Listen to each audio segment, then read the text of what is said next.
saya akan mencoba menjelaskan tentang biografi singkat Karen Horney.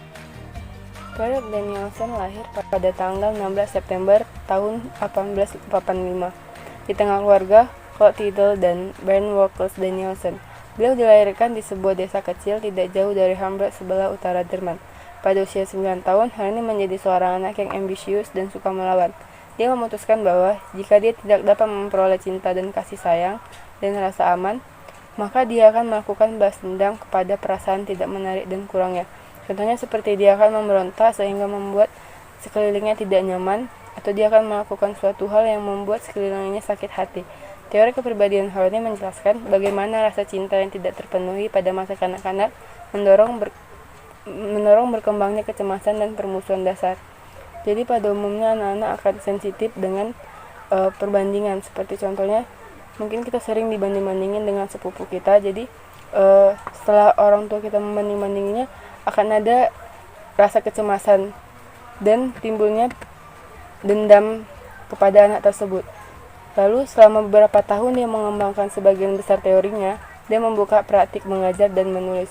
Pada akhir hayat hidupnya dan dia tertarik pada agama Buddha Zen, dan dia telah mengunjungi beberapa biara Zen di Jepang beberapa tahun sebelum meninggal, dan sampai akhirnya meninggal pada tahun 1952. Selanjutnya saya akan menjelaskan tentang teori Karen Horney, yaitu psikoanalisis sosial. Psikoanalisis adalah cabang ilmu yang dikembangkan oleh Sigmund Freud dan para pengikutnya sebagai studi fungsi dan perilaku psikologis manusia. Pada mulanya, Horney merupakan pengikut Freud yang kemudian terpengaruh oleh Carl Gustav Jung dan Alfred Adler. Dan dia mengembangkan pendekatan kepribadian yang holistik, yaitu manusia berada dalam satu totalitas pengalaman dan fungsi dan bagian-bagian kepribadian seperti fisikokimia, emosi, kognisi, sosial, kultural, spiritual yang hanya dapat dipelajari dalam hubungannya satu dengan yang lain dan sebagai suatu kepribadian yang utuh.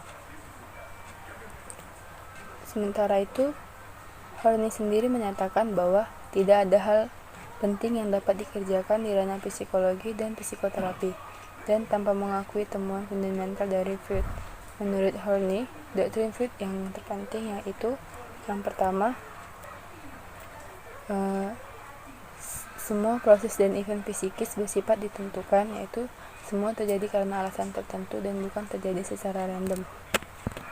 Maksudnya di sini, seseorang akan melakukan suatu hal karena dia sudah mengalami hal yang buruk atau hal yang menyenangkan, dan dia melakukan hal itu karena dia memiliki alasannya tersendiri. Dan yang kedua, semua tingkah laku mungkin ditentukan oleh motivasi tak sadar. Contohnya seperti seseorang akan melakukan suatu hal yang sesuai dengan lingkungan hidupnya, seperti dia berada di suatu masalah dan dia akan melakukan suatu hal yang di luar atau prasadar dia. Dan yang ketiga, motivasi yang mendorong manusia adalah kekuatan yang bersifat emosional dan non-rasional. Jadi ketika seseorang telah mengalami hal yang buruk, maka dia lebih condong dan emosinya itu lebih besar, dan dia bakal berpikir non-rasional, ya. Dan dia akan melakukan hal apa aja yang bisa memuaskan dirinya. Baiklah, saya akan melanjutkan presentasi kami mengenai teori dari Karen Horney. Ya, seperti yang kita ketahui, Karen Horney ini yaitu seorang psikolog wanita yang mana psikoanalitiknya itu ataupun pemikiran-pemikirannya dulu banyak dipengaruhi oleh Sigmund Freud. Yang mana Sigmund Freud ini seperti yang kita ketahui salah satu tokoh utama dalam dunia psikolog yang banyak mengemukakan pendapat-pendapatnya. Kemudian seiring berjalannya, Karen Horney merasa ada yang tidak sesuai dengan yang dikemukakan oleh Sigmund Freud. Kemudian Karen Horney mengemukakan adapun salah satu yang dikemukakan oleh Sigmund Freud dikritik oleh Karen Horney, salah satunya yaitu mengenai salah satu teori dari Sigmund Freud yang mana mengenai penis envy. Menurut Sigmund Freud, penis envy itu yaitu suatu kecemburuan wanita yang mana jenis kelaminnya lebih direndahkan daripada laki-laki. Kemudian Karen Horney merasa wanita direndahkan, kemudian dia berpendapat bahwa wanita itu tidak mengalami penis envy, tetapi lebih bersikap iri terhadap laki-laki karena posisi laki-laki lebih superior di dalam masyarakat.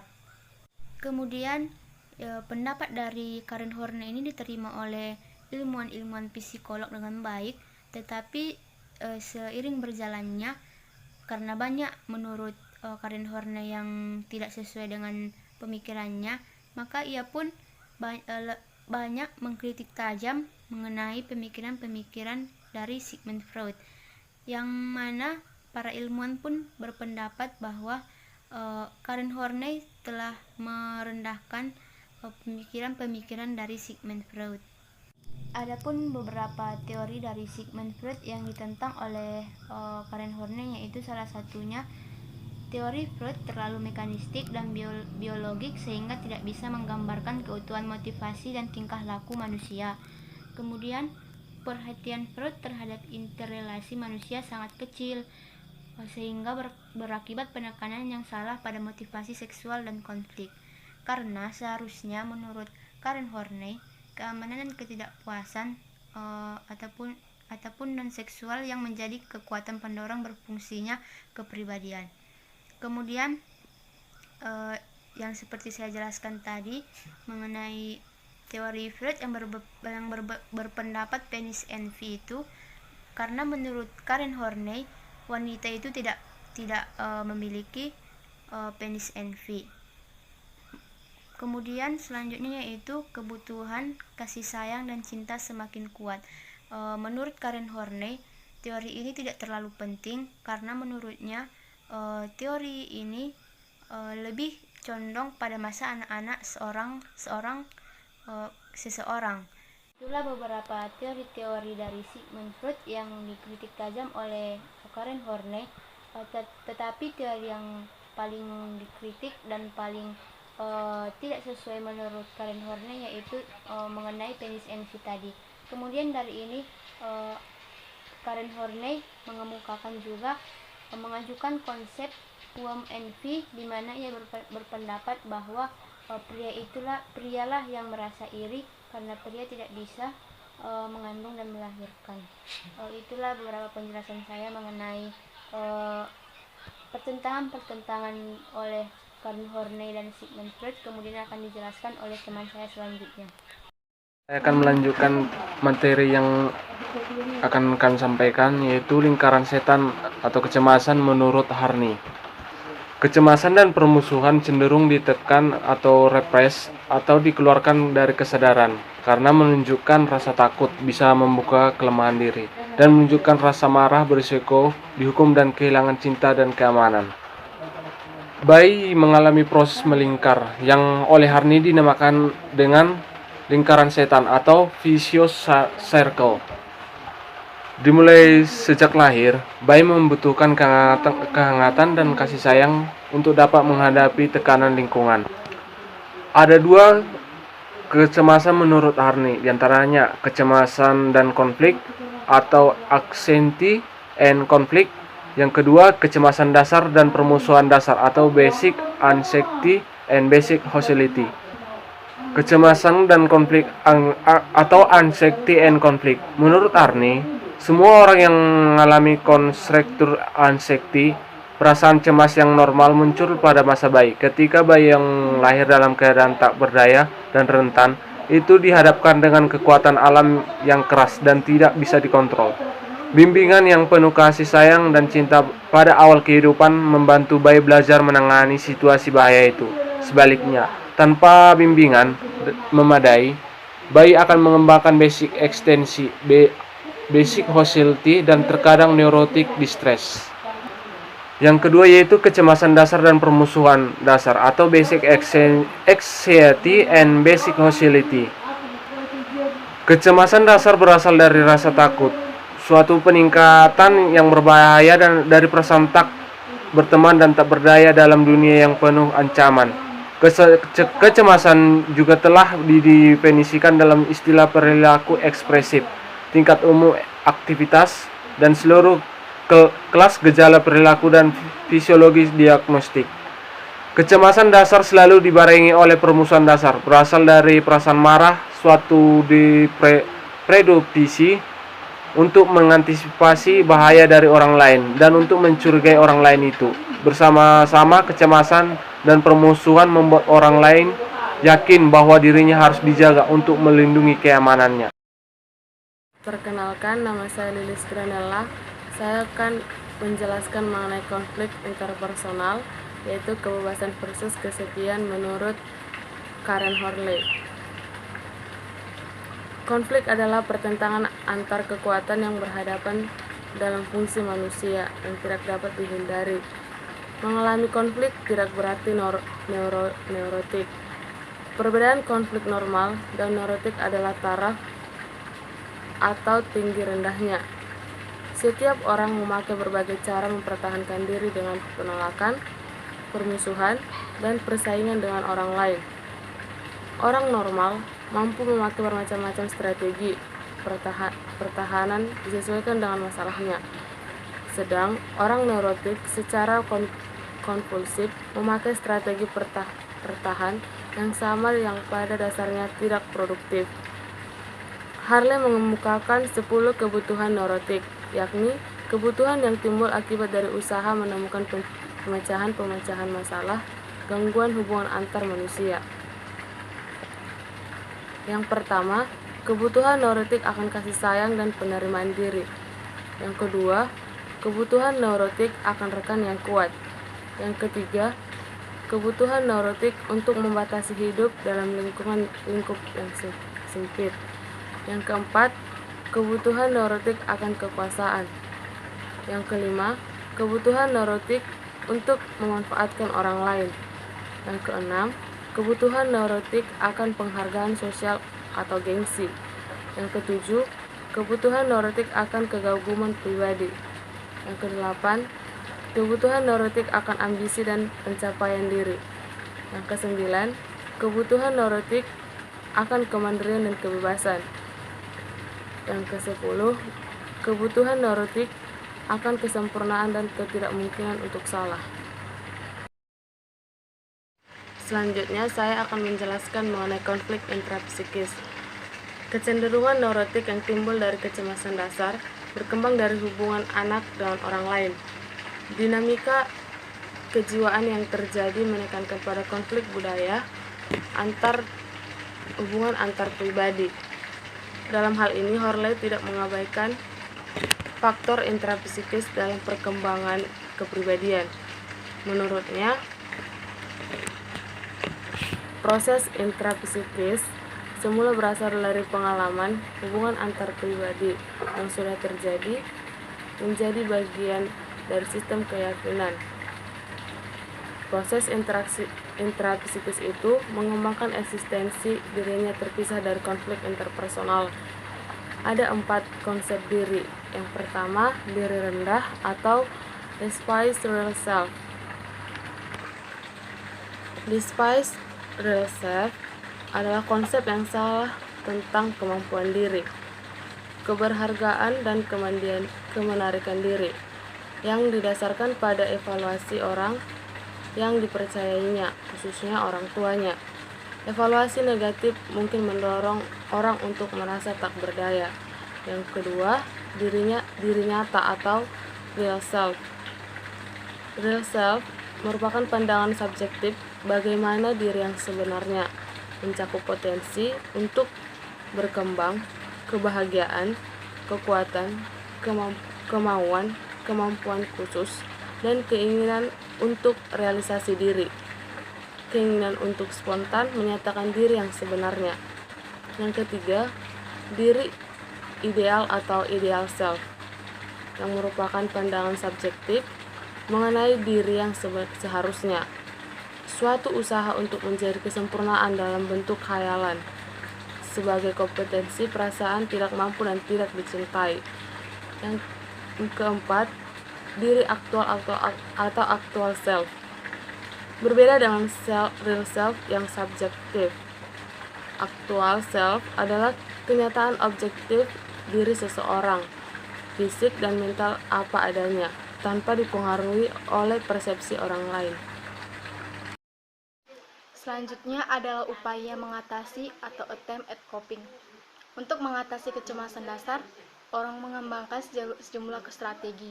Mereka menciptakan dan berusaha untuk mewujudkan sebuah citra diri ideal dengan mencapai kesempurnaan atau kemuliaan. Mereka mengembangkan sistem kebanggaan untuk mendukung gambaran ideal, serta satu set perilaku standar yang mustahil atau keharusan dari mereka untuk mencoba untuk memungkiri atau mengeksternalisasi hal-hal dalam diri mereka yang mereka tidak dapat mengatasi. Semua upaya ini dapat menghasilkan keterasingan dari diri. Dengan demikian, mengatasi atau coping merupakan pengeluaran usaha sadar untuk memecahkan masalah personal atau interpersonal dan berusaha untuk menguasai, mengurangi atau mentolerir. Selanjutnya tokoh kami mengambil tokoh yaitu Putri Diana yang merupakan tokoh dari teori sosial analitik. Putri Diana lahir pada tanggal 1 Juli pada tahun 1961. Pada usia 20 tahun, Putri Diana resmi menikah dengan Pangeran Charles pada tanggal 29 Juni tahun 1981. Kemudian pada akhirnya mereka berdua bercerai pada tanggal 28 Agustus 1996, di mana di tengah-tengah mereka hadir masalah perselingkuhan. Di sini yang pertama kali, menurut artikel yang saya baca, yang pertama kali melakukan perselingkuhan adalah Pangeran Charles tersebut. Kemudian kaitannya dengan teori yang kami ambil adalah pada slide kelima, yaitu nomor 4, dituliskan bahwa Horney dan Adler berpendapat bahwa penis envy adalah simbolik wanita yang menginginkan persamaan status dan kekuasaan seperti pria. Dapat disimpulkan bahwa si Putri Diana ini ingin memiliki persamaan status yang dilakukan oleh Pangeran Charles, di mana Pangeran Charles itu melakukan perselingkuhan di belakang Putri Diana ini. Jadi si Putri Diana ini menginginkan persamaan status dan kekuasaan seperti pria lakukan atau Pangeran Charles lakukan. Kemudian pada slide kelima, Putri di sini jelaskan kebutuhan kasih sayang dan cinta semakin kuat. Menurut yang artikel yang saya baca, di sini Putri Diana tidak mendapatkan kasih sayang yang pantas didapatkan dari orang tuanya, karena pada saat Putri Diana masih kecil, kedua orang tua Putri Diana itu telah bercerai, Kak. Jadi di sini Putri Diana dari sejak kecil sudah mengalami broken home. Jadi dia tidak dapat mendapatkan kasih sayang dan cinta dari kedua orang tuanya. Kaitannya lagi dengan teori kami adalah dengan jenis kecemasan yaitu kecemasan dasar dan permusuhan dasar. Di sini dijelaskan bahwa kecemasan dasar selalu dibarengi oleh permusuhan dasar, berasal dari perasaan marah, suatu predisposisi untuk mengantisipasi bahaya dari orang lain dan untuk mencurigai orang lain. Jadi dapat disimpulkan di sini, sewaktu Pangeran Charles tersebut